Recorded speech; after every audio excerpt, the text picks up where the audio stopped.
Welcome to 132 Problems Revisiting Mormon Polygamy, where we explore the scriptural and theological case for plural marriage. I always recommend listening to these episodes from the beginning so you understand the foundation that we've already laid. But I want to thank you for joining me for this special Easter Sunday episode. I thought quite a bit about what to release on Easter. I have some episodes ready to go, but it just didn't feel right to release something normal and just completely ignore Easter. So as I pondered and prayed and thought, my thoughts turned to Esther. So I know that's maybe somewhat unconventional, but I'm excited to take you along this journey that I've gone on this week, preparing to talk about Esther on Easter. So thank you for joining us as we take this deep dive into the murky waters of Mormon polygamy.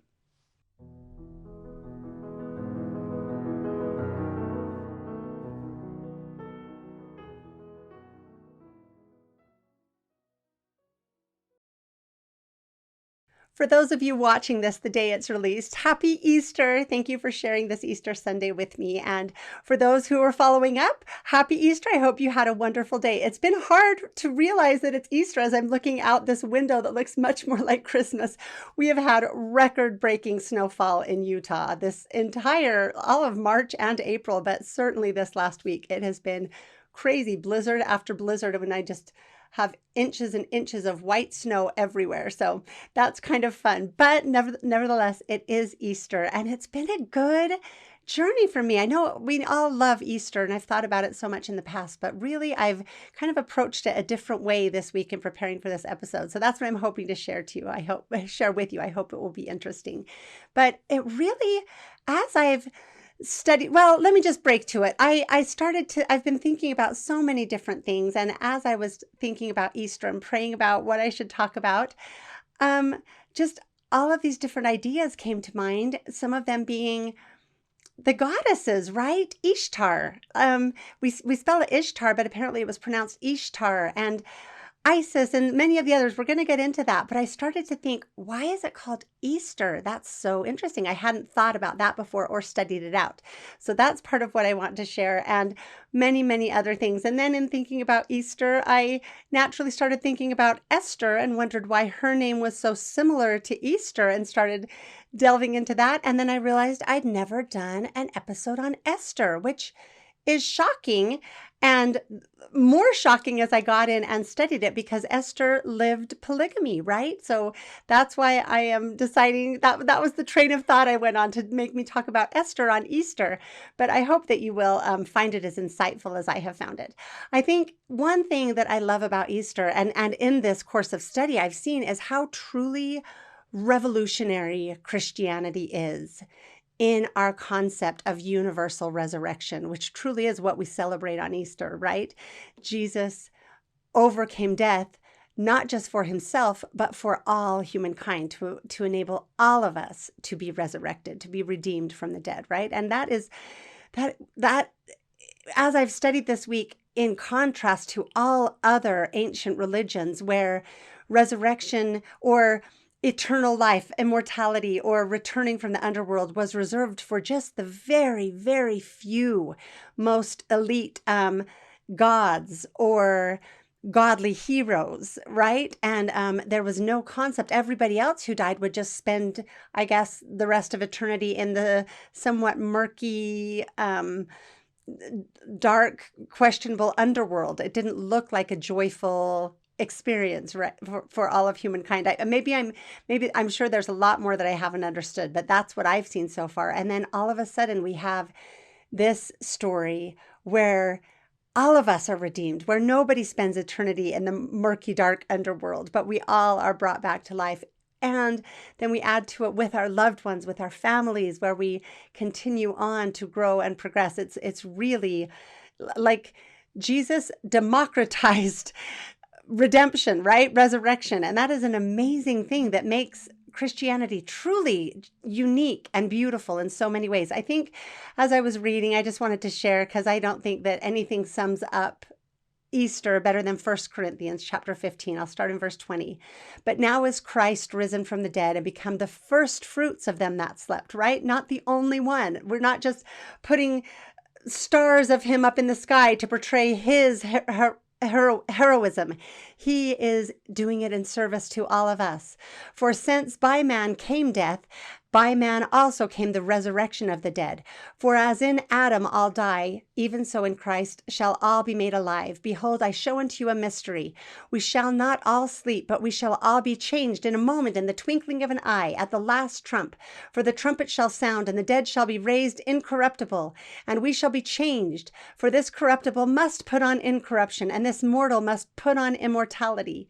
So when this corruptible shall have put on incorruption, and this mortal shall have put on immortality, then shall be brought to pass the saying that is written, Death is swallowed up in victory. O death, where is thy sting? O grave, where is thy victory?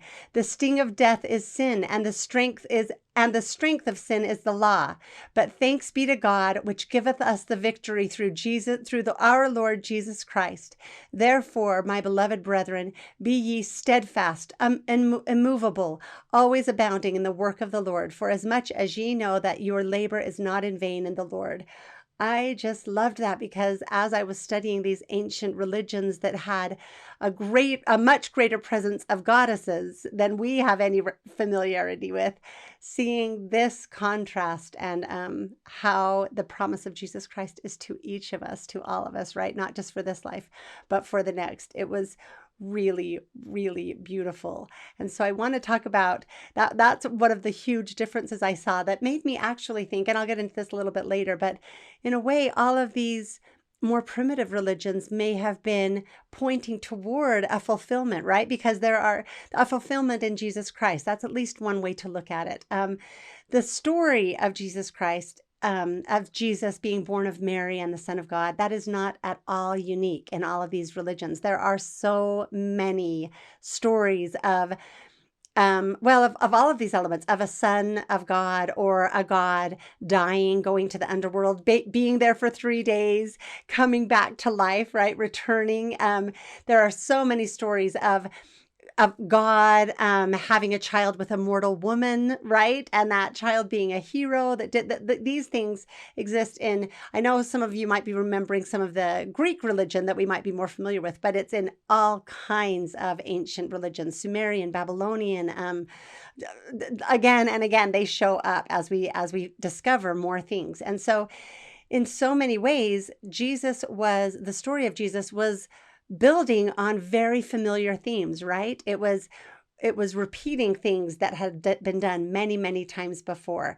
I think that's pretty cool, actually. So we're going to talk about that. I'm going to try, and I'm a little bit discombobulated today. So if I'm a little tearful, or I didn't want to, it's my little girl's 3rd birthday, the day that I'm recording this, leading up to Easter. So I wanted to get it recorded, but if I'm a little teary, I already get criticized sometimes that I cry too easily. So I'm trying not to, but it's kind of a special day for me, and I am dedicating this episode in large part to her. So, it's a good religion that we have, that we believe in redemption, the redemption of the dead.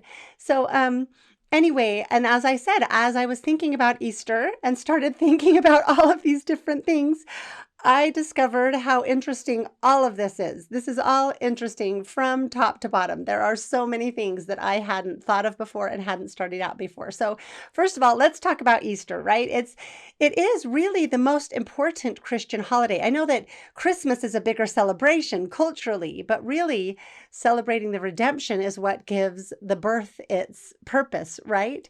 And so that celebrating resurrection, if we didn't have the resurrection, then the birth of Christ wouldn't matter nearly so much. And so I just found all of this fascinating. It is celebrated all over the world, and it usually coincides with the Jewish Passover, right? And there's symbolism for us as Christians with that as well, with the death passing over if the posts of the doors were painted with lamb's blood, right? So we see a lot of similarity between Passover and Easter, even though Jews don't, have any use for Easter. They continue to celebrate the Passover, but they coincide with each other most of the time. And that is really interesting for so many reasons we're going to get into. But another thing, Mormons, I know that I've been invited to many Seders. Is that how we say them? The Jewish festivals, right? So we do really connect, especially as Mormons, I think, more than just as Christians, to our Jewish roots, because we are very much into covenants and into other more ancient traditions that I think the rest of the Christianity doesn't have as much connection to as we do. So I think we are much more connected to the ancient Jewish religion. But what I found interesting as I was wondering why Easter is called Easter, what does that have to do with resurrection? And especially where it sounds exactly like these goddesses, right? Why do we have this Christian holiday named after goddesses? Trying to think that through. And I found out, I looked it up, and in every other language, pretty much except German, and we'll talk about that, in every language other than German, the word for Easter is exactly the same as the word for Passover. It comes from the Greek and Latin root Pascha or Pascha, whichever way you pronounce it. And so I know in Spanish it's Pascua, I think, is Easter. And it's the same in every single religion you can hear. I mean, every single language you can hear Pascha as the root word, the Greek and Latin root for what they call Easter, which is the exact same word that they use for Passover. Isn't that interesting? Because that's what Pascha means in Greek and Latin. It means the Passover. And so only English has its own name, and so in every other religion, it's just lumped in by name, at least with the Jewish holiday, right? Except for in English and German. And so that was really interesting to look into it. And of course, all of this is hotly contested because it seems that, it's easy to feel threatened, right? And I think that a lot of Christians feel threatened by ideas that our religion isn't just this completely pure thing that has not been touched by anything else in culture, and that it has to be something completely different. I think that's unreasonable and unrealistic. Of course, we know that cultures always blend in together, and we all, right? Everything we have is handed down, which is part of why we're going to talk about the stories that coincide or have a lot of similarity with the story of Jesus, right? And so also when we look at Easter or Pascha in different languages, it is challenging and problematic. Nowhere in the biblical record is there any use of rabbits or eggs symbolically, right? Those, however, are very common and profound symbols in other religions. It's obvious to see the connection to fertility, right? The animals come back from their hibernation, they're there in the spring, and and rabbits are the perfect symbol of fertility, and eggs also are a symbol of new life, of fertility, right? All of this coming back. So it is interesting that our celebration of rebirth, of redemption, coincides with the ancient celebrations of the spring equinox, which was usually a fertility festival that celebrated the goddesses of fertility, because almost always it was a goddess that was the symbol of fertility, right? Of new life.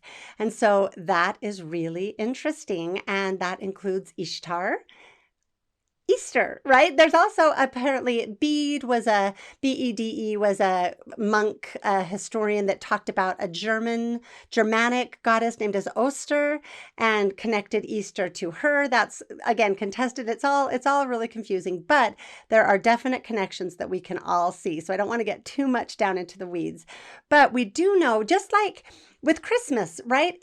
Christmas isn't actually the birth of Jesus, as we talked about in my episode on Christmas, right? It was the church's attempt to incorporate what was already happening in the society and change it and redirect it into Christianity. So it was actually the winter solstice, the Yule, that was celebrated every year. And that was a huge celebration. And they just let them continue to have the celebration, but gave it a new theme. And I see similarities with Easter. And so, although I guess that the resurrection, I haven't, some of you know more about this than I do, but I believe that we do believe that the resurrection occurred in early April, right? So it at least coincides that way. But still, it was a fertility festival that was always celebrated at this time of year that has been handed down and influences us still to this day. So I wanted to read, I found something really interesting talking just about this concept of incorporating in other traditions. This was a letter written by Pope Gregory I. It was near the end of the 6th century. And he states this plan explicitly. He's writing to some of his people that are going into these other places. And he says to let the people keep their temples and festivals, but replace the meaning and purpose of them. So this is where I'm quoting. He says, we let them keep them, converting them from the worship of demons to the service of the true God. He goes on and even says to allow them to keep their sacrifices, but also incorporate them. He says, they will sacrifice and eat the animals, not anymore as an offering to the devil, but for the glory of God, to whom is the giver of all things. They will give thanks for having been satiated. Thus, if they are not deprived of all their exterior joys, they will more easily taste the interior ones. For surely it is impossible to efface at once everything from their strong minds. Just as when one wishes to reach the top of a mountain, he must climb by stages and step by step, not by leaps and bounds. Isn't that interesting? So that's where it was explicitly stated, this plan to let them keep doing their traditions, but just give them a new purpose. And it's interesting how that has continued. I think it sounds to me like they were hoping we'll gradually get them more and more in line with what we think they should be. But it seems that, these things have stuck around for thousands of years. Isn't that fascinating? So anyway, that's why we have these traditions or these celebrations that coincide with the old pagan religions that we call them. And I think maybe that's too demeaning how we look at that, but they coincide with both paganism and Christianity. Isn't that? I just think it's fascinating. So let's see what I just lost my spot a little bit. Oh, okay. Yeah. So as I was saying, that people tend to somewhat feel defensive or take offense at these ideas of the similarity between the older religions and Christianity. I personally see that as a mistake. I think there is so much we can learn. And the more we learn about these ancient traditions that are often echoed in Christianity, the more we can learn about our own religion and our own thoughts and where we and ourselves and where we've come from, right? We can learn how we fit in with the bigger picture of humanity throughout the history of the world. I think it enriches us.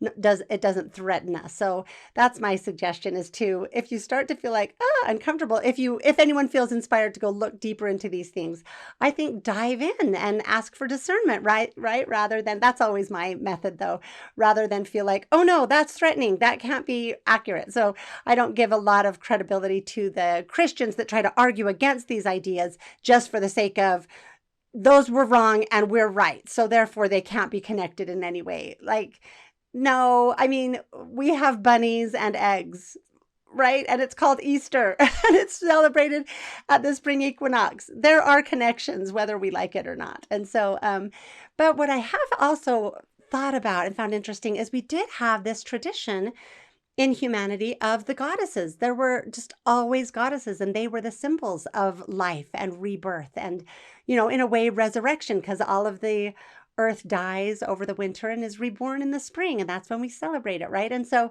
it's interesting to think, again, what happened and where is truth and where is error? Did they perhaps have connections to things that we are missing now? And please don't hear that I'm like converting or wanting people to convert to paganism. What do they call it? Wicca? Not at all. No, I'm just thinking it's interesting that there always were these female goddesses, these female divinities that we now have no access to, no awareness of, and no use for in a way.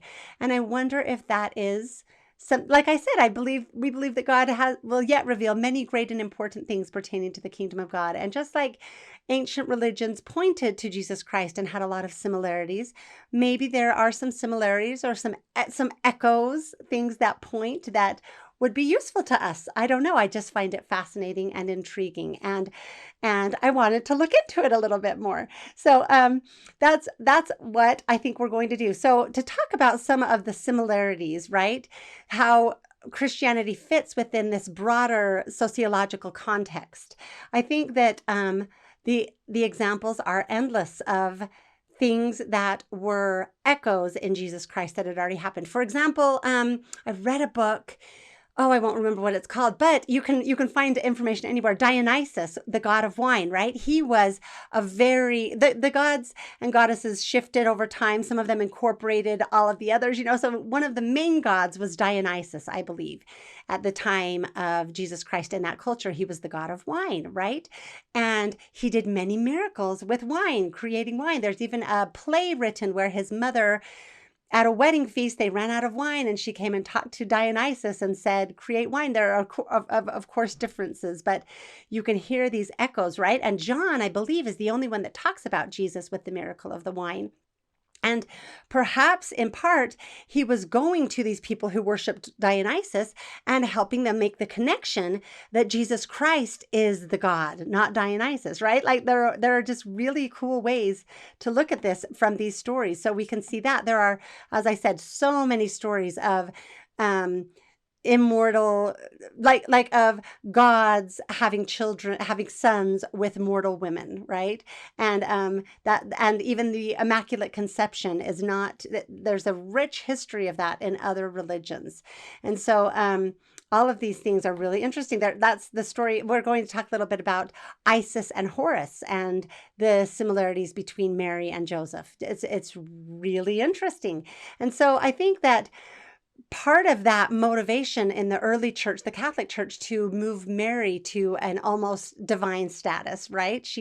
They pray to Mary. She's almost given a divinity. And then we definitely know all of the artwork. Part of that might have been to sort of echo the religions that had the goddesses, right? And that's really interesting. So I just found this artwork fascinating that I'm showing you here. These actually all are pictures of Isis with Horus, or other gods with their goddesses with their sons. These are not actually Mary and Jesus, but you can see the massive influence, right? We actually, in Christianity, in the Bible, there isn't this focus on Mary as the mother. We just have one book that teaches us, I believe Luke, right, that teaches us about Jesus's birth. And then we do have Mary talked about, but there's not this focus on her nursing Jesus, which there is in these other stories that were recreated in art, right? And so you can see how here you can see where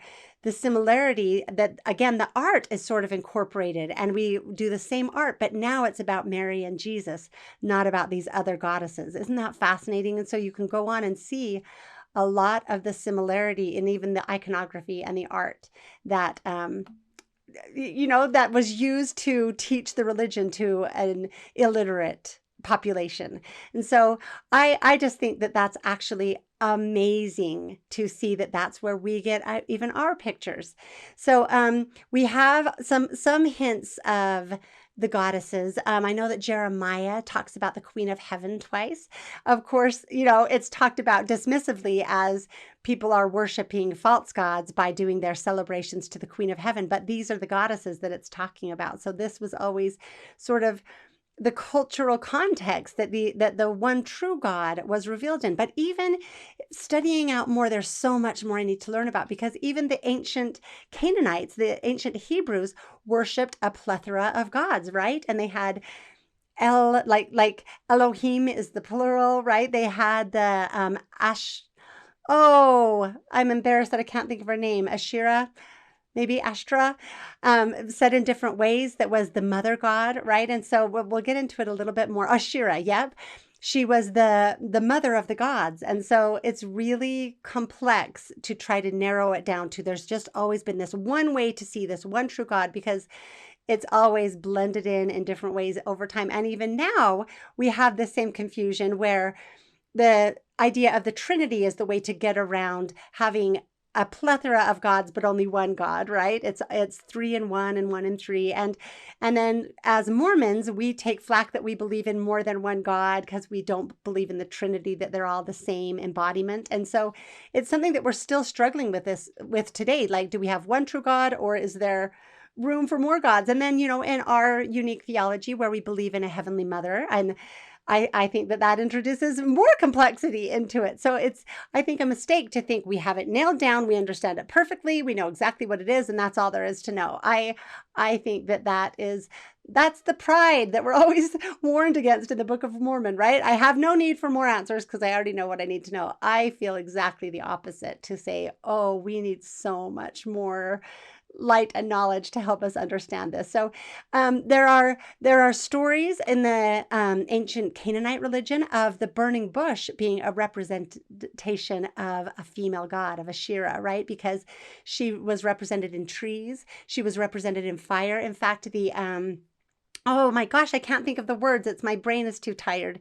The candles that they light in Jewish synagogues. I'll always think of these words later and just want to be so upset that I didn't get them in the time. But anyway, those lights represented Asherah, right? The mother god. So when you have a burning bush, that is like a double or triple symbol of the feminine divine. And so many people have read that book. I read that symbol in that way. It's very complexity.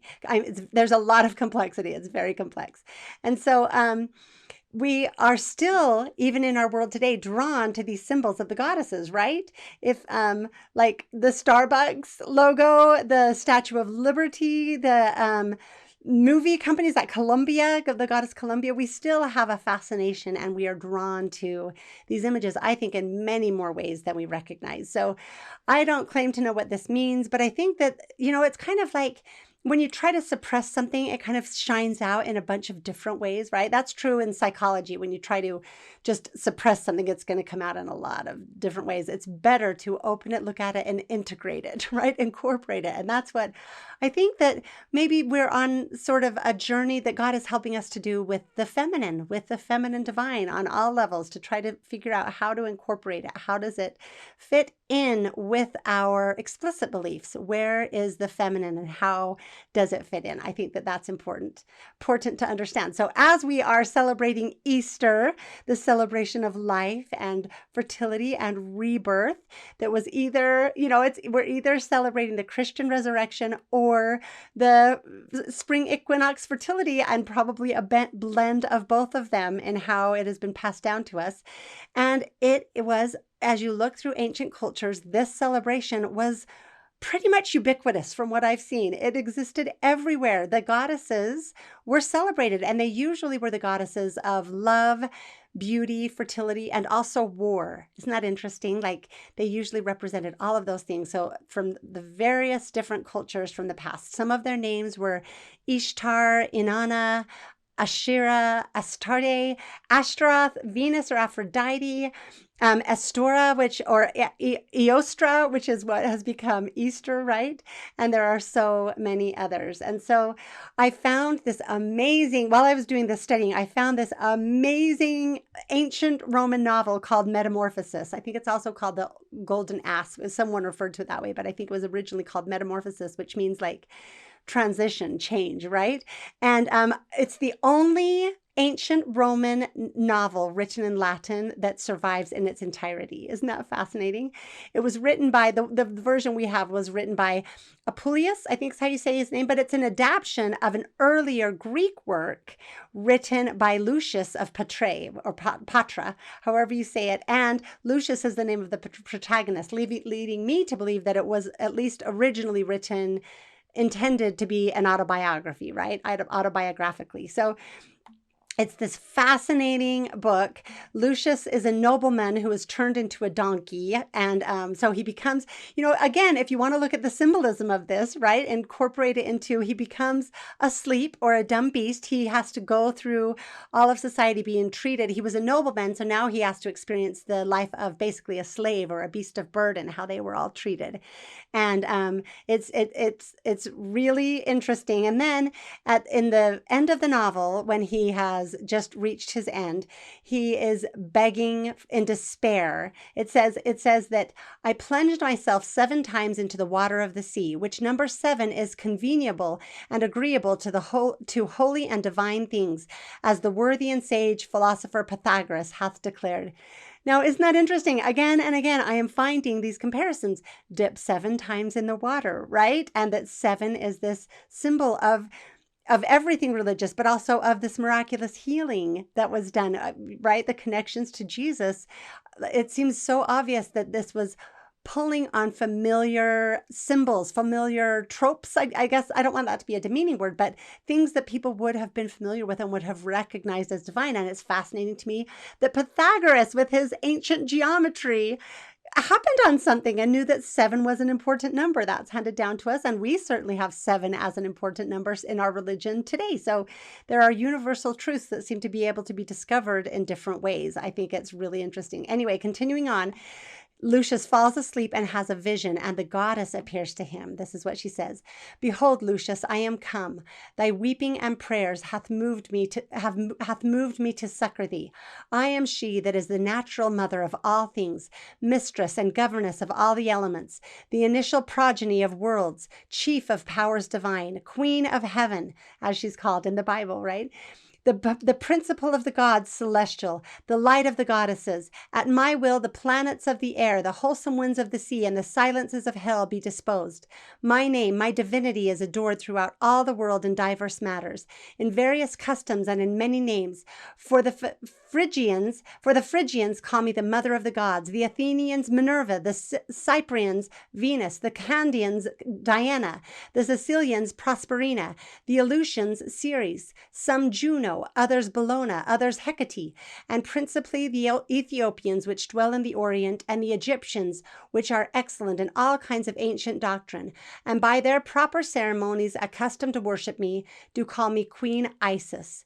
Behold, I am come to take pity on thy fortune and tribulation. Behold, I am present to favor and aid thee. Leave off thy weeping and lamentation. Put away all thy sorrow, for behold, the healthful day which is ordained by my providence. Therefore, be ready to attend to my commandment. And she gives him, see, it's hard to even say it, instructions on how to be healed.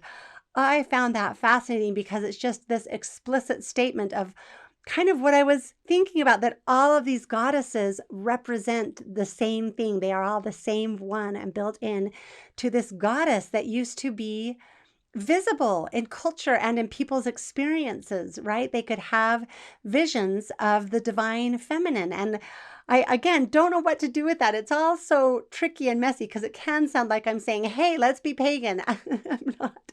But I think there's more for us to learn. And there is something to me that is just beautiful and intriguing in this writing. And so it is amazing that there was the presence and power of these female deities recognized in culture and allowed to exist, right?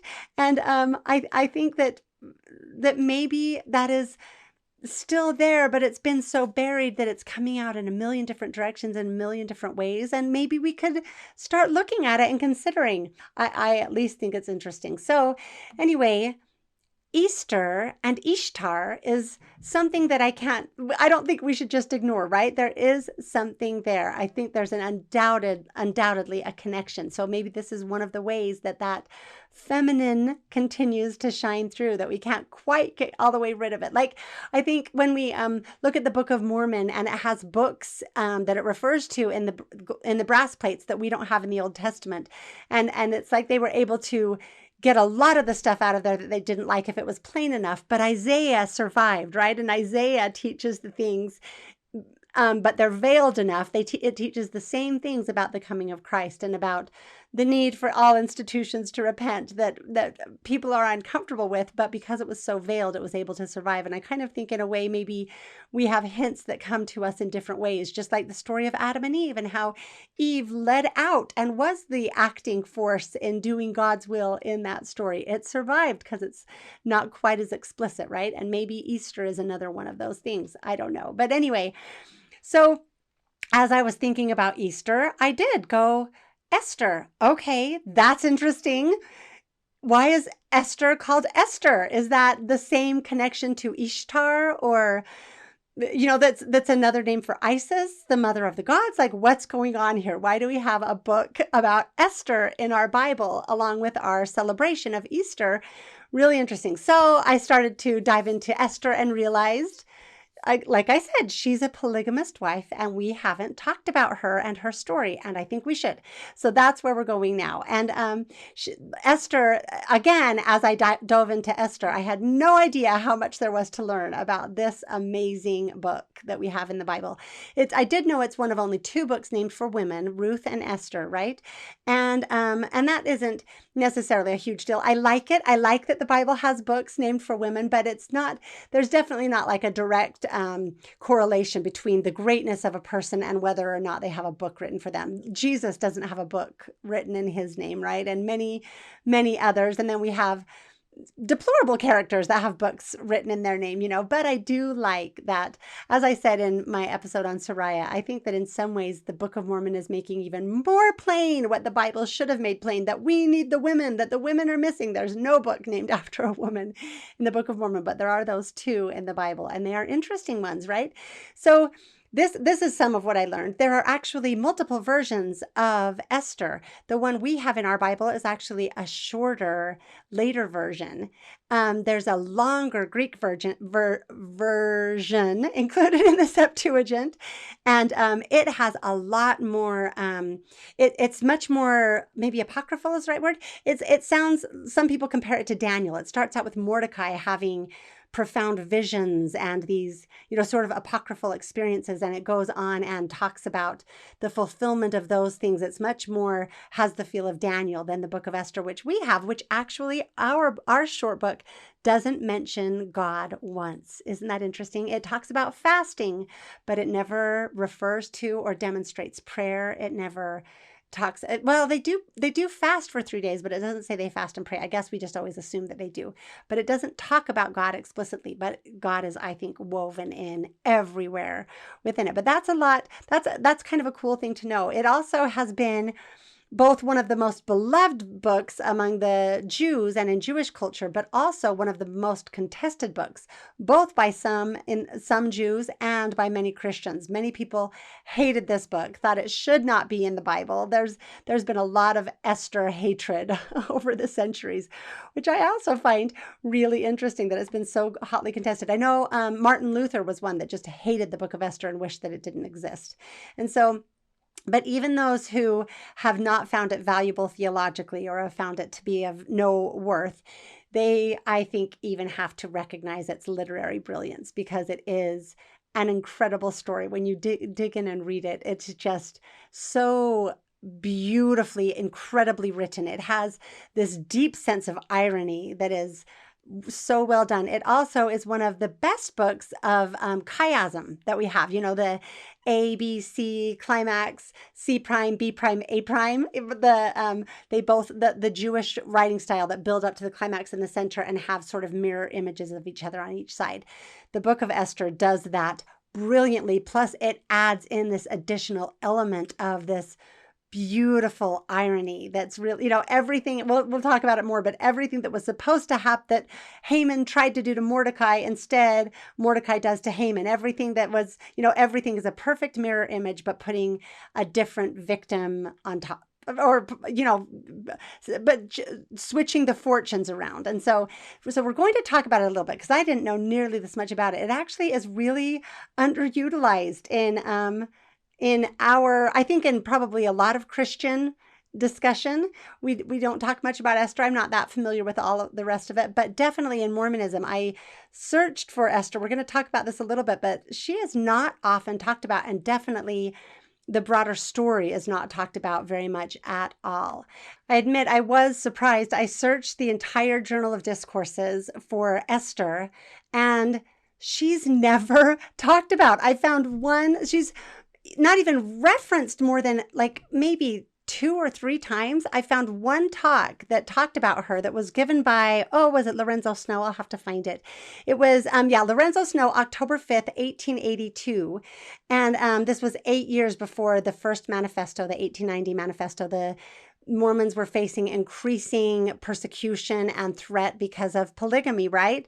And Lorenzo Snow gives a talk about her that I'll talk about a little bit. It's fascinating because I guess I would think that here we have Esther, this polygamist wife, right? This model polygamist wife that they could have talked about. And often. They could have talked about her and her story often. They were so like really desperately looking for any evidence of polygamy. They scoured the entire scriptures looking for evidence to support polygamy. They talk often about King David, right? And how that badly twisting, what is it? 2 Samuel 12:18. I'll go into more depth on that in another episode, but badly misreading that to claim that God gave David his wives, right? That God's polygamy was ordained, that David's polygamy was ordained of God and was the model that all men should follow. And it's so ridiculous because David's polygamy was awful, right? Like there are a lot of similarities between Abishag and Esther. Abishag or Abishag, however they have different pronunciations, but the young David in his old age sent the men throughout the kingdom to find the very most beautiful young virgins to come and be his wife, to lay beside him and keep him warm. It's just so awful in every way, right? And all of David's polygamy. Michael, that's a horrible story. Bathsheba, that's a horrible story. Really, what David did to her. And yet, we claim that the only thing that David did wrong was Uriah. That's what 132 teaches. The only mistake he made was killing Uriah. That was his sin. Right? And so if we're going to put David on this pedestal and ignore all of the actual facts about his polygamy and how women were treated, then why don't we also look at, it's Xerxes is the king that most people say. I'll have to get his name. Ahasuerus. I learned how to say it. Now I can't remember. King Ahasuerus, in that's how they say it. Ahasuerus, I think, is the king that is also referred to as Xerxes in some translations of the book of Esther, right?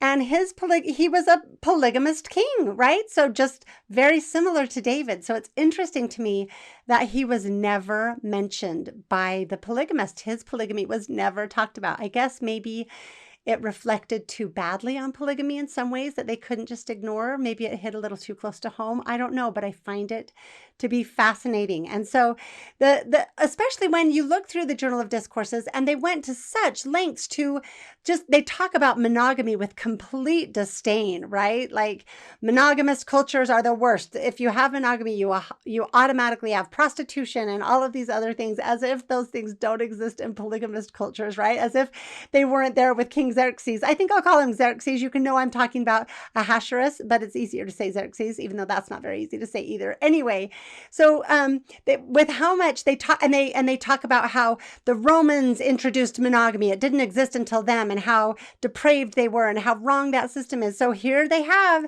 this beautiful polygamist king and a polygamous culture that they could refer to, and they never do. Isn't that interesting? After recording this episode, it occurred to me what may very well have been the reason that they never talked about Esther. She wasn't a model polygamist wife. She disobeyed her husband by appearing before him without permission, and she made a request of him. She wanted him to do something for her. Both of those things, from everything I have read, were big no-nos for polygamist wives. So that may very well be the reason that Esther was so ignored. I will tell you a little bit about the talk that Lorenzo Snow gave, the only one that refers really in any depth to Esther. He talks to these Latter-day Saints who are being persecuted because of polygamy, right? And uses Esther to make his point. The irony in this is so thick, but he seems completely unaware of it. So it's really interesting. So in the story of Esther, it was the Jews that were being persecuted, right? And it was the polygamist king who was threatening their lives. The Mormons were being persecuted because of polygamy. So really, polygamy, it plays this different role in each story, but both in a bad way, right? But so Lorenzo Snow makes he compares the Jews, the Latter-day Saints, to the Jews, and then talks about Esther saving her people. And he makes some very ominous sounding, but not very clear comparisons.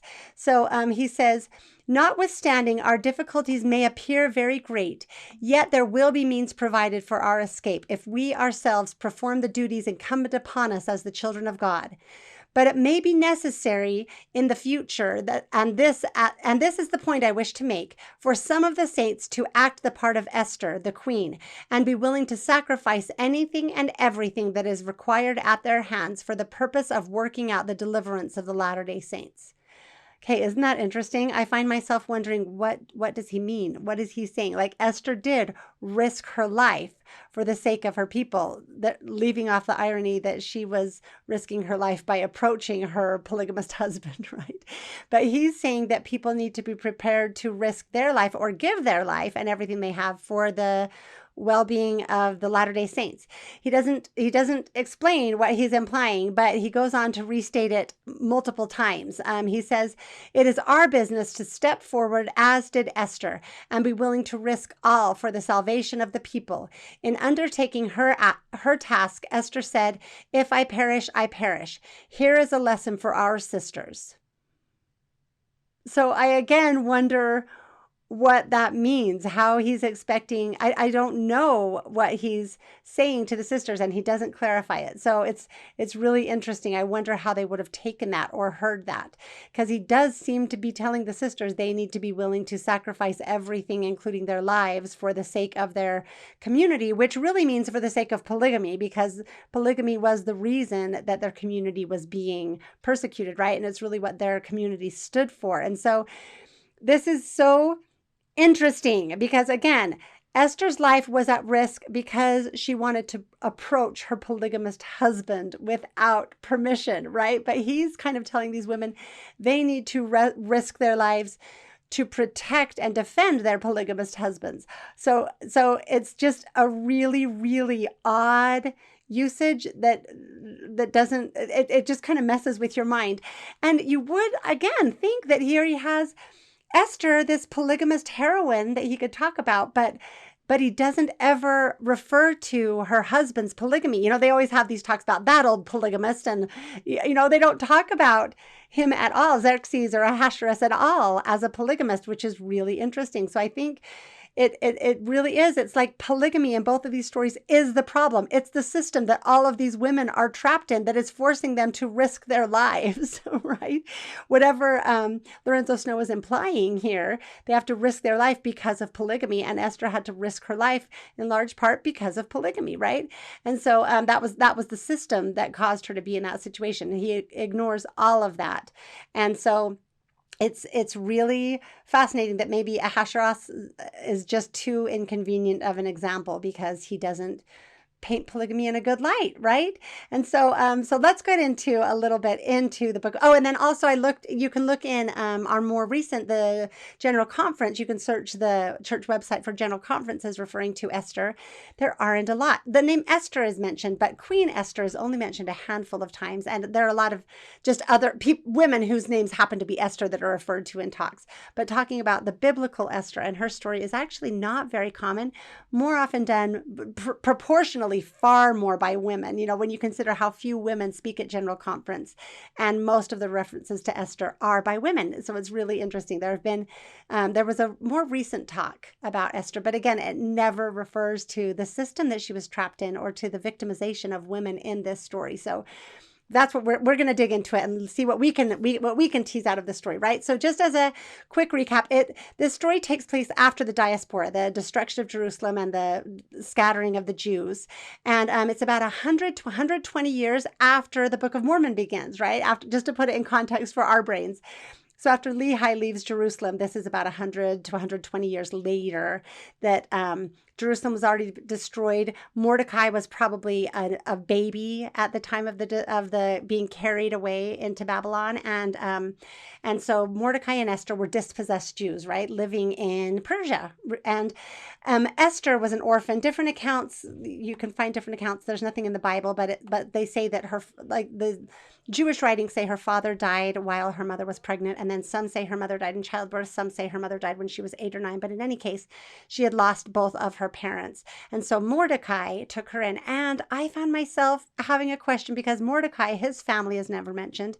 We know that at the time of the diaspora, the captives, the young men who were left alive but taken captive, were often made eunuchs, right? And that's what I think was the case with Daniel and Shadrach, Meshach, and Abednego. They would have been castrated. And so I found myself wondering that about Mordecai. And I think that there is evidence for that. He has no family and he is allowed access to the harem, right? He's allowed to be at the gate of the harem where the women are kept, and that's really, he's allowed to communicate with Esther, right? And so through messengers usually, but anyway, something to think about. That's interesting. But in any case, he adopted Esther and raised her as his own daughter.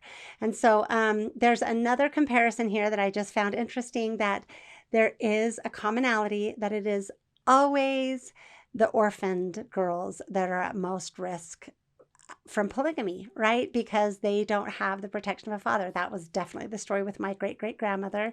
And if you look through our church history, the young unprotected girls were the ones who were more readily available to be taken and given as wives to the older, powerful men, because if they had a father, especially a father who had some power himself, they were better protected. So that's another similarity that I found kind of pulled at my heartstrings. That was Esther as well. And so at the very least, if the polygamous women had access to her story, they could at least, commiserate with her. And so she's introduced at the beginning as Hadassah. That's how she's introduced in chapter 1, her Jewish name. But from what I've read, most scholars think that was added later to kind of to buoy up her Jewishness, right? That was added by Jewish writers later. In any case, the book is called the Book of Esther, so her name is Esther. That's how she comes to us and how she's known. So we're actually going to talk first about the other woman in this book who I think deserves so much credit and attention, and who no one even knows her name. She's so ignored, but it's the first queen, Queen Vashti. And she is a rock star. She is one of my heroines. She's so awesome. And really reading about her, she's the perfect Rorschach test for all of us. Like, what we see in Vashti tells us more about ourselves, right? Than even about her story, because she stood up to her husband's unrighteous demands. And in a culture where disobeying your husband was the worst thing a woman could do, as we talked about again in the episode on Sariah, but also throughout time. I want to do another episode kind of cutting some slack to our early leaders, because of how these ideas came down from long before them about the place of women and the role of women and the subservience of women. And so it's really interesting to see how people talk about and interpret Vashti, right? But here's the situation. So her husband, it goes on to talk about how great this king is, he rules the entire earth. He has all of the fortune, all of the wealth. It just goes on and on describing all of it. He gives this 128-day feast, something like that.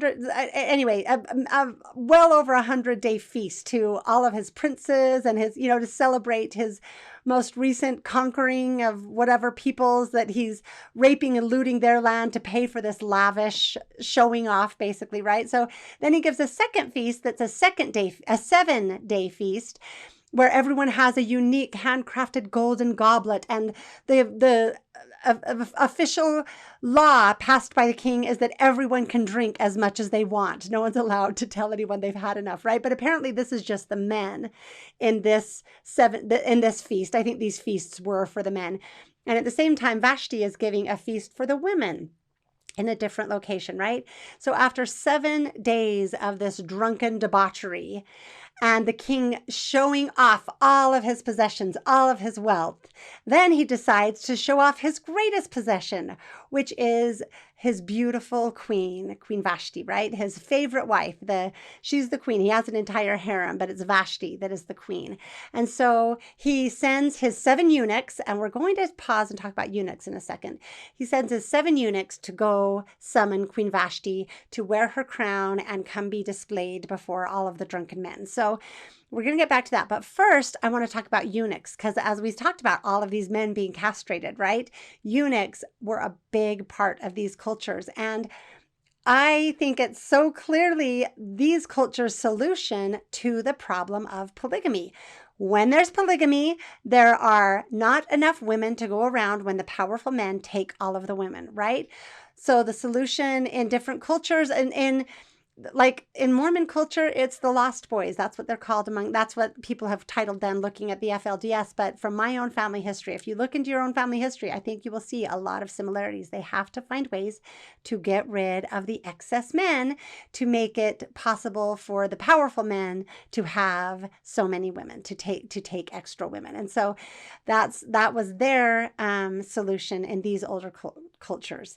I think it should tell us how awful and corrupt these cultures were. Talk about sexual violence, right? Castrating young boys, castrating men, like to allow the way for polygamy. Not a good solution. None of these things are good solutions. We can see God's hand all through this trying to teach us truth, right? And anytime you go away from truth, you have to come up with horrible solutions to the problems that you cause. And so the eunuchs was one of those problems. And so anyway, this is another problem, is seeing women as possessions. He's showing off all of his possessions, and so he's going to show off his wife. And Vashti, bless her soul, says no. She will not demean herself to that extent to go be paraded around as an object of ownership, as like for all of these men to lust after her so the king can show off that he's the one that possesses her. I think this is amazing. Now, so much has been read into this. You can find accounts that, this was it was the Jewish scholars that did the earliest and most commentary on this, and then we have more commentary. So there are a lot of commentaries that say that that hypothesize. People claim it factually. You can't claim anything factually because all we have is this story. But that they say that since Vashti was told to wear her crown, they surmise that that's all that she was supposed to wear. So she was supposed to appear naked, and that's why she refused. There are others that claim that she was what else is that? There are other claims that they make, and I will have to find those. But what I find interesting is that we have to come up with any excuse to justify Vashti refusing. Here's the account in the Bible. I guess I was going to read it. This is Esther 1:10 through 12. On the seventh day, when the heart of the king was merry with wine, he commanded the 7 chamberlains, which is eunuchs, that's the way the King James translates eunuchs, that served in the presence of Ahasuerus the king, to bring Vashti the queen before the king with the crown royal, to show the people and the princes her beauty, for she was fair to look upon. But the queen Vashti refused to come at the king's command, and by his chamberlains, his eunuchs. Therefore the king was very wroth, and his anger burned in him. So all of this is just so interesting. As we see what happens, I find myself wondering if there are bigger things at play here. If there was if Vashti was sort of leading all of the women in a revolt to demand better treatment on behalf of women. That's possible from what happens. I don't know for sure. But in any case, this was a big thing that she did. She risked her life and her well-being every bit as much as Esther does later on, right? She risks everything to say, I am not an object. I am a human being, and I, as the queen, aside from even just being a human, a woman, I will be treated with dignity and honor that I deserve, right? That is the just awesome, feminine assertion of setting boundaries, right? Saying this is how I will be treated. And I think that is a model for all of us to follow, all human beings, and especially women in this case, that if any women are experiencing any kind of abuse or demeaning or objectification, to say, you know what, whatever consequences come, I am setting this boundary. I think there's something powerful and profound in that I really like. And so let's see what other things they explain. Oh, that's one of the other, I was trying to remember the other excuse that scholars have made or commentators have made for why she didn't come. And it's that at this point in the party, when the drunkenness and debauchery had reached this point, is when they would call in the prostitutes, the dancing girls, the call girls, which also show us how depraved the society was. Also, need I point out, polygamous society, they also are the ones that include the most prostitution, right? And so anyway, so they say that Vashti, it was below her status to be called in at that point, and that's why she refused. Again, I think that we can just let Vashti be honored for setting a boundary as just a woman without having to add other reasons to justify it, to make it okay that she did this. I think that we should all honor the fact that she did this and have a ton of respect for her. And then another huge irony in this story, because this inept king insists on seeing his wife as a possession and his prized possession, he loses her. He is not able to possess her because women are not possessions, right? That's what we're trying to get through. Like Section 132 needs to pay attention. And the polygamist, women are not possessions that can be possessed. We are human beings with will, with wisdom, with intent, with as much worth as our counterparts, the men, our counterparts, right? And so when he tries to possess her, he loses her because he's so angry, and he always has to go to his counselors to know what he should do. And this revolutionary refusal of Vashti shook them all to the core, which is why I wonder if there was more going on here. So because of the response of the advisors. So this is what they say. Vashti the queen hath not done wrong to the king only, but also to all the princes and to all the people that are in all the provinces of the king Ahasuerus. For this deed of the queen shall come abroad unto all the women, so that they shall despise their husbands in their eyes, when it shall be reported when it shall be reported, the king Ahasuerus commanded Vashti the queen to be brought in before him, but she came not. Likewise shall the ladies of Persia and Media say this day unto all the king's princes, which have heard of this deed of the queen, thus shall there arise too much contempt and wrath. So do you hear this? Like, King, if you allow your queen to disobey you, all of our wives are going to hear about it, and they're all going to think they can disobey us. You cannot let this stand, right? This shook them deep. Like, you have to make an example of your wife, or our wives will start getting ideas that if we command them to appear before our drunken debauchery, that they also can refuse. Our wives will think they can set boundaries, and that cannot be allowed. That cannot stand, right? You can hear how scared they are. So it goes on from there, and it's so interesting to see how powerful they demand that they will be, and how powerless they actually are, right?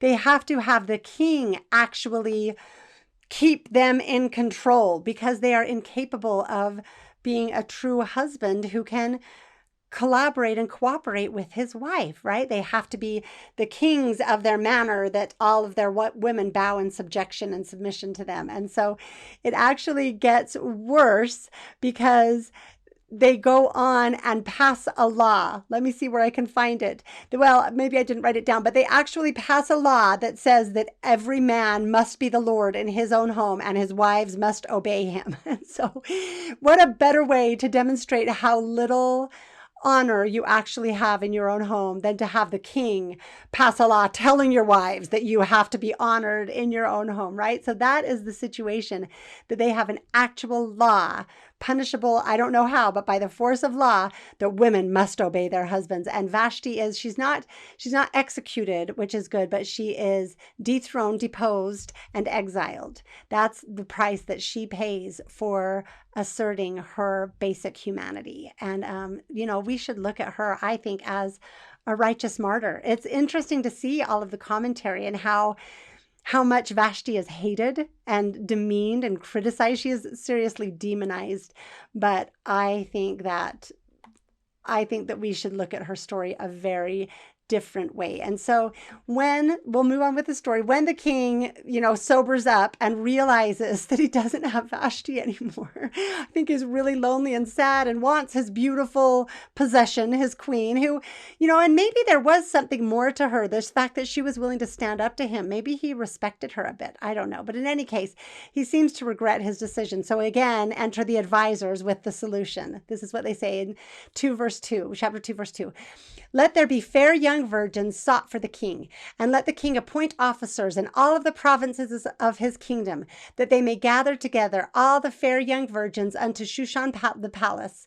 And that's where the concubines are kept, the wives and concubines, to the house of the women, unto the custody of Hege, the king's chamberlain eunuch, keeper of the women, and let their things for purification be given them. That's said interestingly. That's in some translations, it's let them be given beauty treatments. It means let them be prepared for a full year for the king to, to be in sufficient condition for the king. And let the maiden which pleaseth the king be queen instead of Vashti. And the thing pleased the king, and he did so. So we need to really break this down. This is so euphemized and understated what is actually happening. These girls were taken. He appoints people in all of the different villages to find the most beautiful girls and to take them away from their homes, away from their families, away from their lives, away from their intendeds, the young men who might want to marry them, right? They are taken, basically held captive, because no one had access to the king's wives, to the harem, right? They were kept apart. And it wasn't that they were having this like full year-long spa experience for their sake.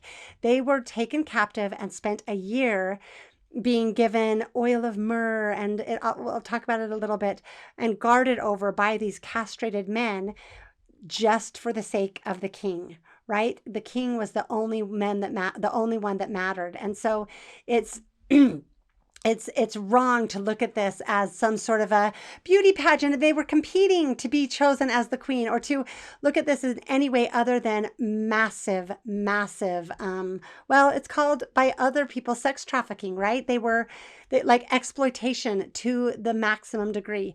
It's let's read verses 12 through 14 tell us what was really happening. Now, when every maid's turn was come to go into to King Ahasuerus, after she had been 12 months, according to the manner of women, for so were the days of their purification accomplished, to wit, 6 months with oil of myrrh, and 6 months with sweet odors, and other things for the purification of the women. Again, other translations talk about cosmetics and different things. Then thus came every maiden unto the king, whatsoever she desired was given her to go with her out of the house of the women unto the king's house. Again, that is tricky. And so out of the women's house, she could take whatever she wanted with her. So maybe like whatever implement to please the king. How do we make sense of that? It's not that she was given a gift for her sake. She could choose something to take with her as part of her arsenal in this sexual competition, right? In the evening she went, and on the morrow she returned into the second house of the women, to the custody of Shakhaz, the king's chamberlain, which kept the concubines. So they were kept in the first house of women, the house of wives, right? They were taken in to the king for one night, and then they were sent to basically the slave wives, the second house where the concubines were kept. She came in unto the king no more, except the king delighted in her, and that she were called by name. That's what's happening. This is it's hard to overstate the horror of this, and it's never talked about. I can't find this talked about anywhere in any of our stories about Esther, in any of the commentaries. We talk about what's it called?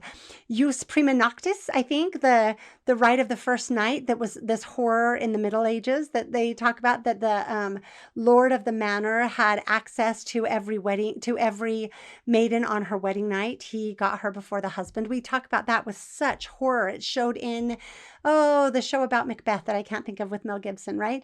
And this was infinitely worse than that. That was horrible, but this wasn't just one night. These girls were taken, they were kidnapped, and basically imprisoned in the palace. I'm sure they were treated, with wealth and finery, but they couldn't have a life. They couldn't get married. They couldn't raise a family. They were, for all intents and purposes, sex slaves to the king. That's, and then talk about it. And if you think about really what this was not a beauty pageant, which also I have my issues with, but was a sexual competition. I remember, I'll see if I can find the clip, but some of the Kingston girls, some of the girls that escaped the Kingston clan, talk about just kind of knowing inherently that they had to be good in bed to to have to have any worth in their husband's eyes. That's basically what this was. So these young virgin girls, you have to wonder what kind of purification they were given, what kind of training they were being given along with their year-long purification in order to please the king. It is just horrific and awful. And yet it's just told in this story as if it's no big deal. And we just all get used to reading it and not seeing it. One writer, there has been now in this, more feminist age, there have been more critiques of it. One writer called this the perfected institutionalization of rape, in which the king's will is the only will. And that's exactly what it is. These girls were competing sexually for their very lives, and that was their only value. And their lives were taken from them. They didn't matter. You look at the mothers who lost their daughters, the mothers and fathers who lost the daughters, the children whose sister was taken, right? Or the young men in all of these villages who, maybe were intended to some of these beautiful girls. The most beautiful girls from every single village was taken for the king to try out for one night to see if he wanted to keep her. She was kept in any case, but see if he wanted her again. It was absolutely awful. And I think, to me, there's a comparison to be made here. We talk often about the terrible stories of the Pharaoh or the king killing all of the baby boys at the time of Moses and the time of Jesus.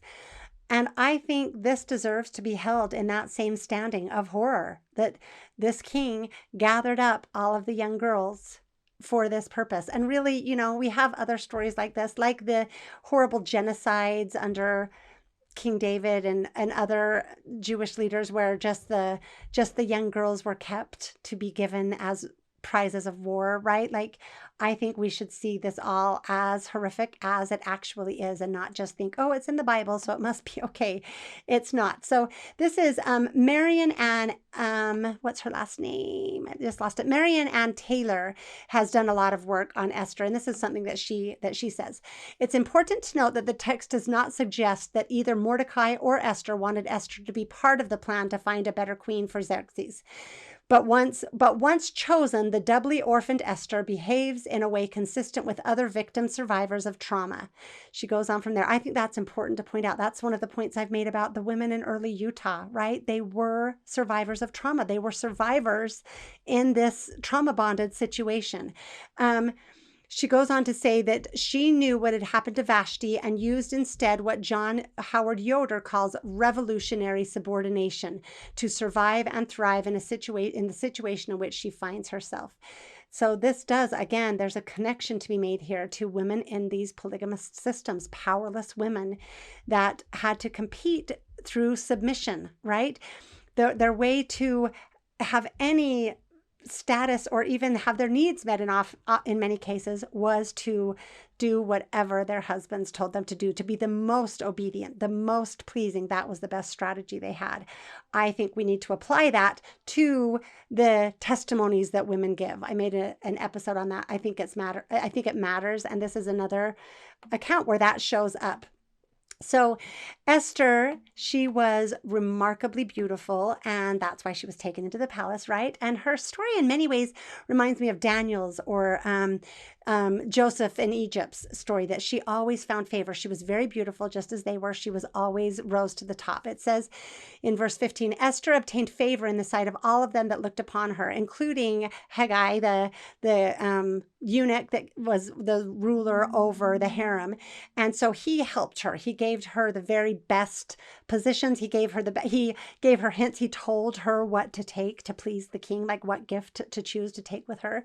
And so in verse 16, so Esther was taken into King Ahasuerus in the royal house, and the king loved Esther above all the women, and she obtained grace and favor in his sight more than all the virgins, so that he set the royal crown upon her head and made her queen instead of Vashti. So she won this awful competition. All of the other maidens lived the rest of their lives, I suppose, in that second house, the house of concubines, as unwanted, forgotten, lost concubines. And so This is another polygamous constant, how it talks about how she was made queen instead of Vashti. That's another consistent theme of polygamy, is that the older women who began to know their minds and who maybe were willing to set boundaries, they were discarded and replaced by helpless, naive, malleable, powerless young girls who knew nothing, right? And would never set a boundary. And so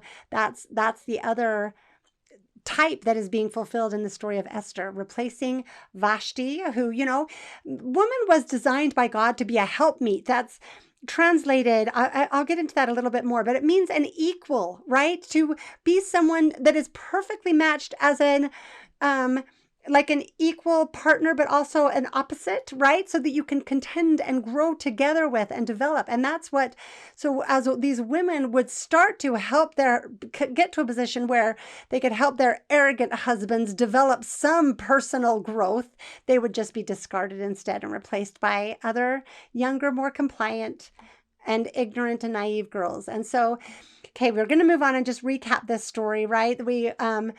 Esther, so Mordecai it's important probably to point out that Mordecai is a descendant of King Saul, right? And Haman, the one who plots their death, is a descendant of Agag, the king that Saul is supposed to kill. So it seems that there's a lot of generational animosity going on that probably contributes to Mordecai's refusal to bow and to Haman's anger and desire to kill all of the Jews because Mordecai won't bow. So anyway, we go on. Haman is raised to be the top position, second only to the king, right? Is given the king's royal signet. Everyone's supposed to bow to him. Mordecai refuses to bow to him. And so Haman doesn't want to just kill Mordecai. He wants to kill all of the Jews. That's how this awful edict comes about. Now, there is, again, a huge irony here, right? Mordecai, we sort of honor Mordecai for his refusal to demean himself, simply to bow to Haman. And yet Esther, he also reveals that he's a Jew, and that's why, that gets back to Haman, and that's why Haman wants to kill all of the Jews.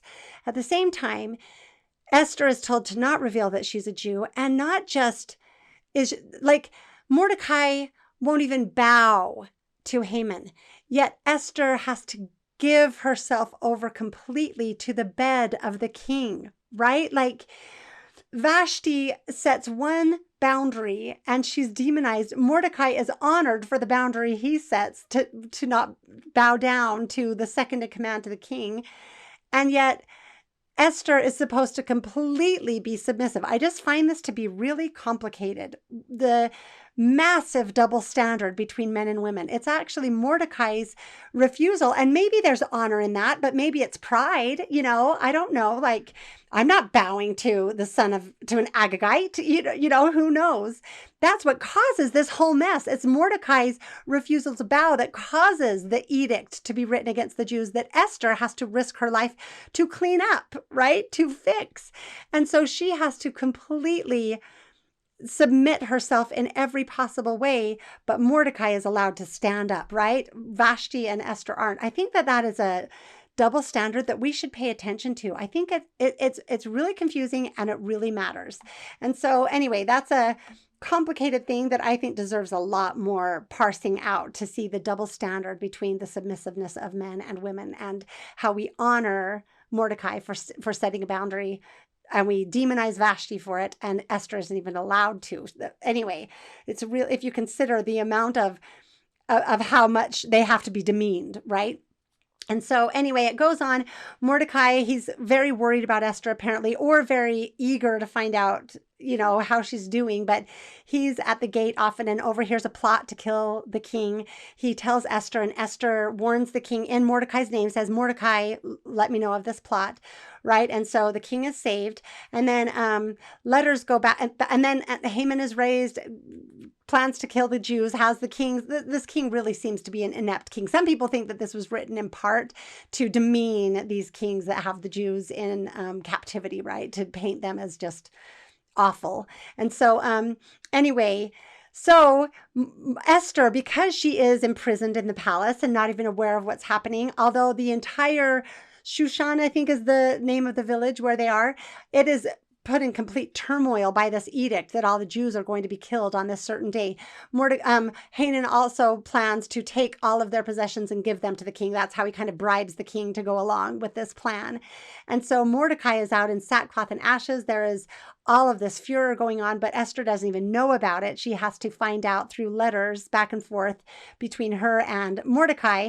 And so they find out what is happening. And Mordecai writes back to Esther and says, you have to intervene on our behalf.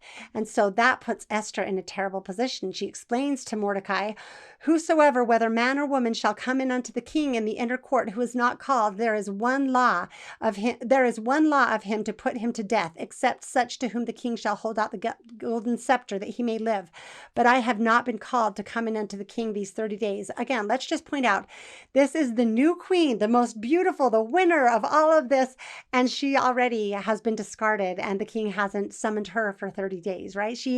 Her little moment in the sun is gone. She has no more access to the king.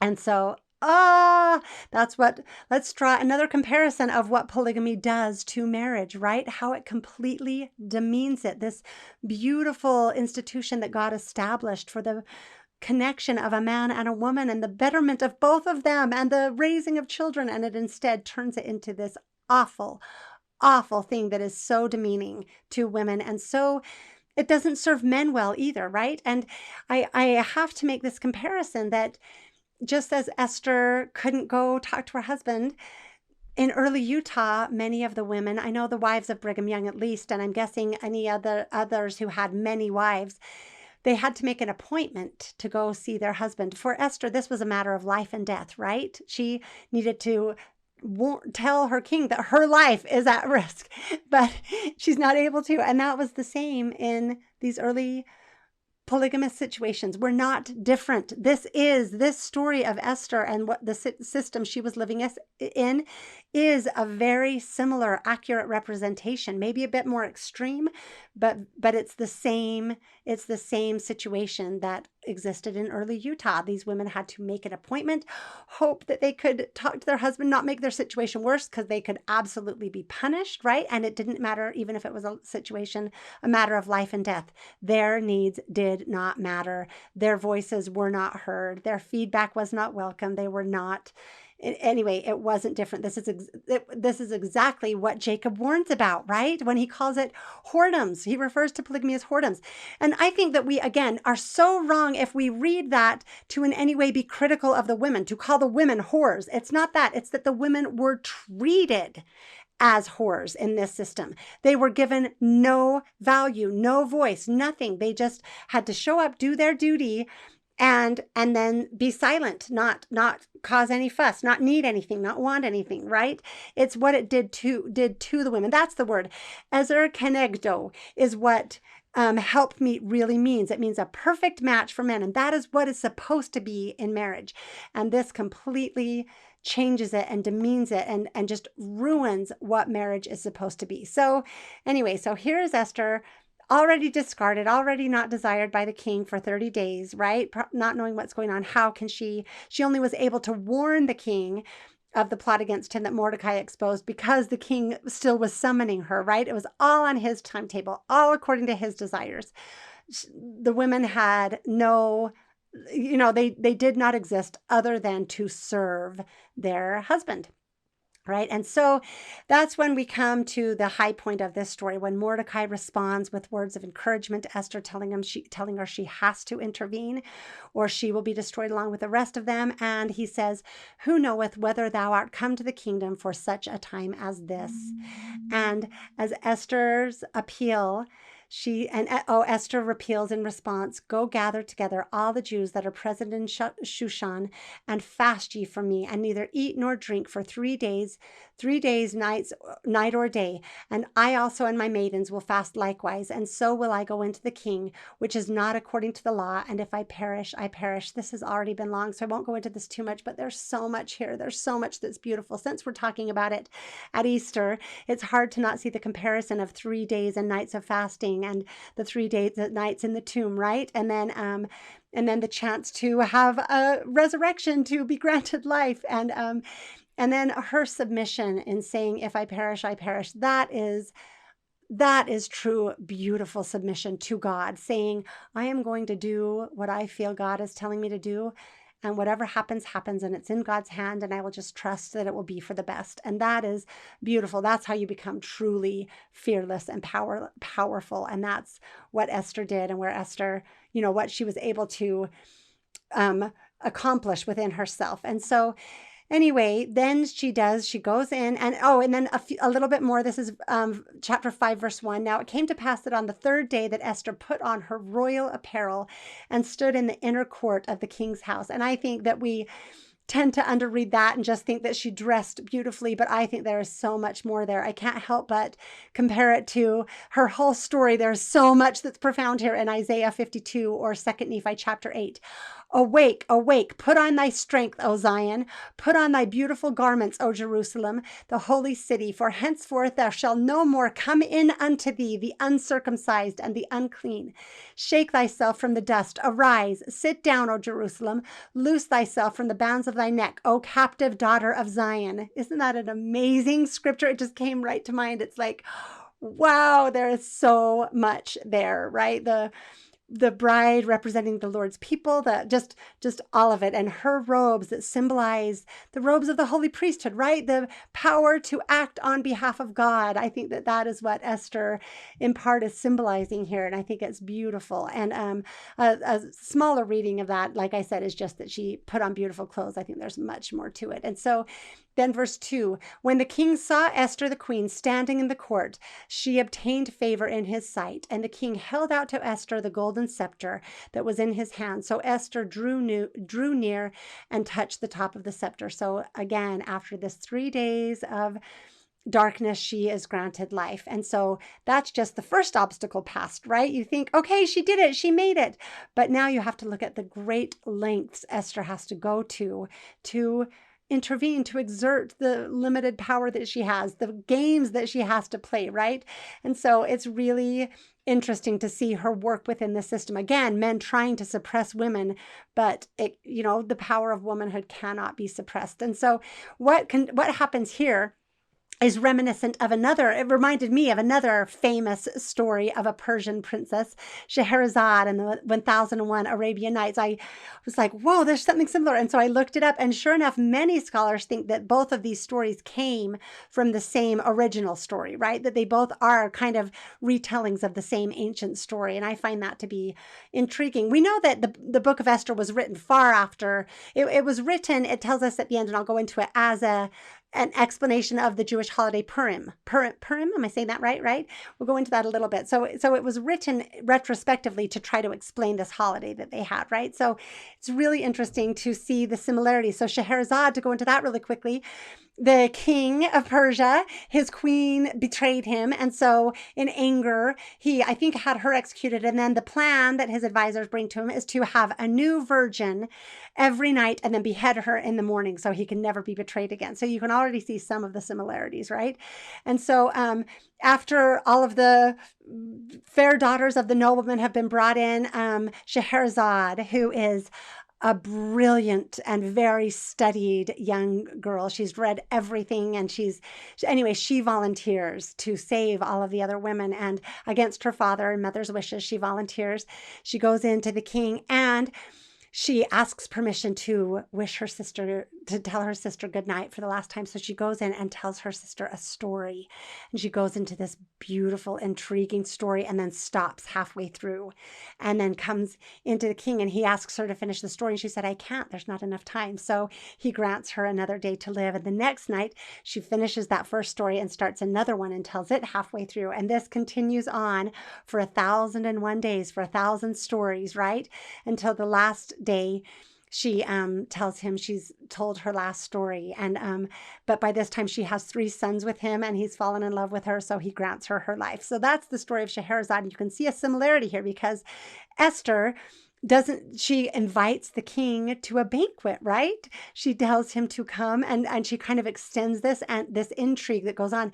She invites him and Haman. So it kind of takes this story and puts just this amazingly beautiful, satisfying irony into it, that Haman now thinks he is at the height of his self-importance. He's invited as the only guest of the king and queen to dine with them repeatedly, right? And she keeps this invitation going for several nights. And in the meantime, it is being revealed what Haman is doing. There was something I was going to say about that. But anyway, then finally she reveals to the king what Haman was planning. And yeah, in the meantime, these scaffolds are being built for Mordecai to hang them on. Now, in reading, apparently they didn't do hanging in Persia. So some people think that actually is not accurate, that what it would have been poles to have them impaled on. That's how they publicly executed people in Persia. So it's interesting to think when they talk about how tall it would have been, it actually would have likely been the pole to impale them on. That was being constructed in the meantime, that Haman is having built for Mordecai, right? And so that's when Esther reveals to both Haman and Mordecai and the King Xerxes what Haman is planning.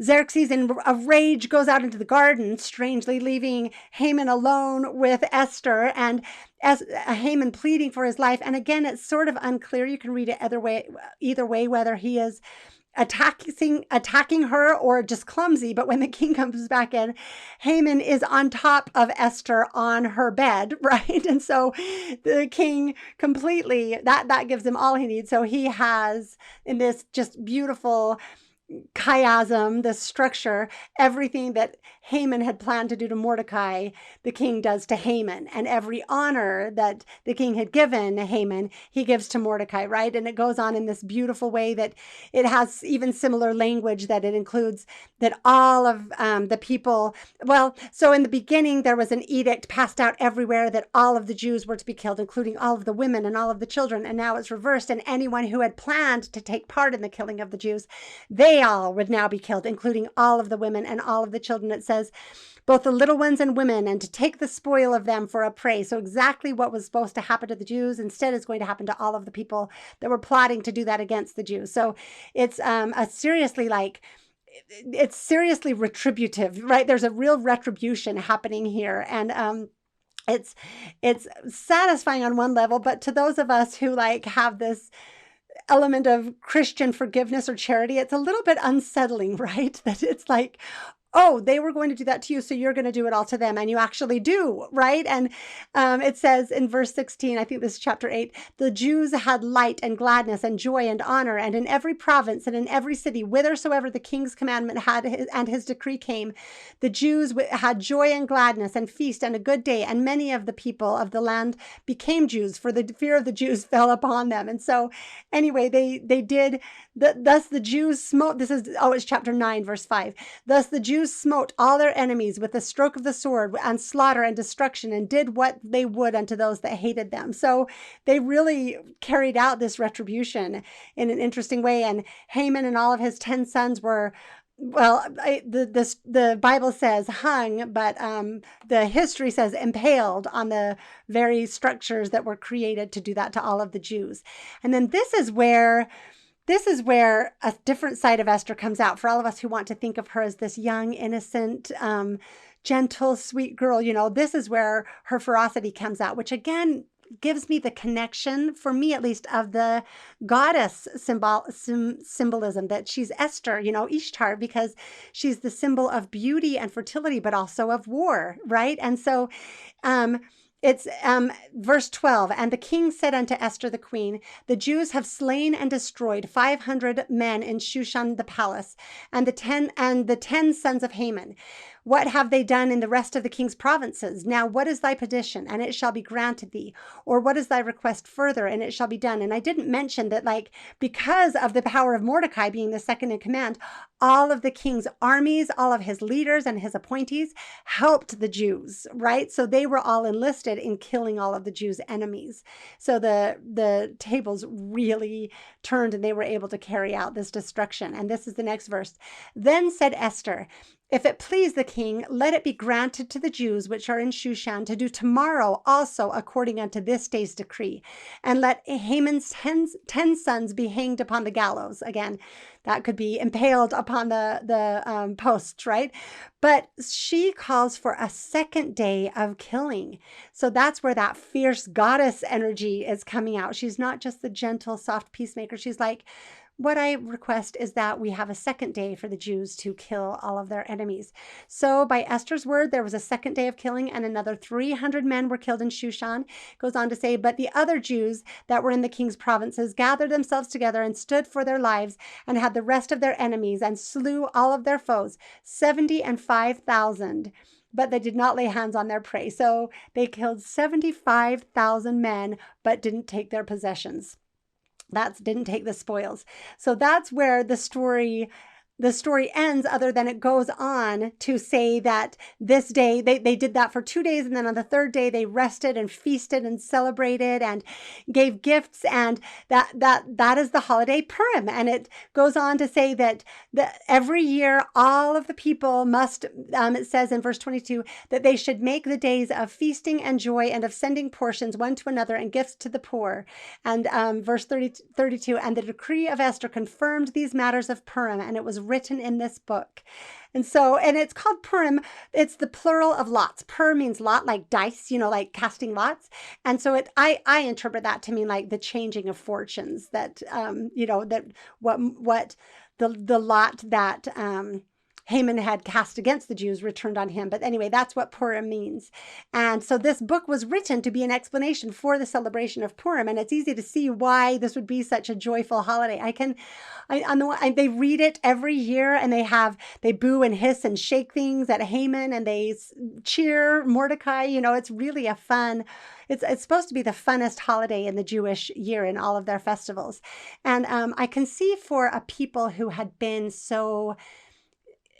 spent so much time in bondage and captivity and persecution, that it would probably be really fun for them to have this at least imaginative reversal of fortunes, that whoever they was being cruel to them, they could be cruel back to them. Maybe that was even important psychologically and emotionally for their mental health. But you can see why that would be so loved for this people throughout time. And so, but I think it's important for us to read it with the eyes of this, in comparison to section 132, right? To recognize, are we okay with this? Is this okay? I don't want to, nothing against the Jews. I think that we would also bring to it a bitter level of forgiveness and charity, and a more Christian version. It does make us somewhat uncomfortable to think about, I get to imagine doing all the mean things to them that they want to do to me. But the more important thing I want to bring to it is our awareness of the humanity of women and the worth of women, and that women's experiences matter. There is a real similarity between the book of Esther and section 132 in claiming it's treating women as possessions. And I think that we continue to do this while there's so much celebration at the Jews being redeemed. There is no such redemption for the women. They continue to be invisible. They continue to be captive in the king's harem and his concubinage, right? The book ends with the glory that is given to Mordecai and as second in command to Ahasuerus, but the king is never condemned. He's never blamed for how he treats the women. Like that all just seems to be invisible and fine, and it's just part of it. These women are left, even after the redemption and the celebration at the end of the story, all of these young girls are left to live out their lives imprisoned and lonely and unfulfilled in the harem of the king, captive in the harem of the king. So even in this book that is named for a woman, the plight of women is left invisible. And I think that is something that we need to recognize. It starts out with a demonstration of the strength and power of Vashti, and then continues on with the strength and power and the chosenness of Esther, right? The impact that she has, and yet we leave all of the rest of this unseen. So I want to bring the rest of it to it, and make us start to see what is not acceptable and what is not okay, and what God is trying to awaken us to. The scales of darkness need to continue to fall off of our eyes so we can see how profound Jacob, his sermon is, and what God is teaching, right? That this was not okay. The Jews were in a culture where this was seen as okay. So God said, no, I'm taking you out of here so I can raise up a people unto me who will honor women, who will see women, who will value women the way that I do, that they won't be captive in this culture. I want a new culture, and look what we did to it. We need to keep redeeming this, right? On this Easter, I guess I can't help but hear the best loved and best known, most beautiful words of Esther. Perhaps God hath placed you there for such a time as this, right? Maybe that's true for each of us, with each of our unique experiences and insights and opportunities and things that we can bring, that maybe we are here for such a time as this, to try to bring this new redemption forth, to say we need to redeem women from the darkness and the bondage that she has been under forever, right? We need to start seeing it, start rejecting it and objecting to it, and start saying that woman, not just men, not just kings, not just, right, not just polygamous leaders, are of infinite worth, that what God did was for all of us equally. And to ever see another human being as a means to your ends goes exactly against everything that Jesus demonstrated, everything that Jesus taught, everything that Jesus stood for. We cannot allow ourselves to see women as the invisible means to the ends of powerful men any longer. And so I'm going to leave it there. Thank you for sticking with me on this long episode. Again, happy Easter. And I hope that all of us have a little bit more place in our heart for the book of Esther, both the good and the bad. And that's what I am hoping we can continue to go on and do. So I will see you next time.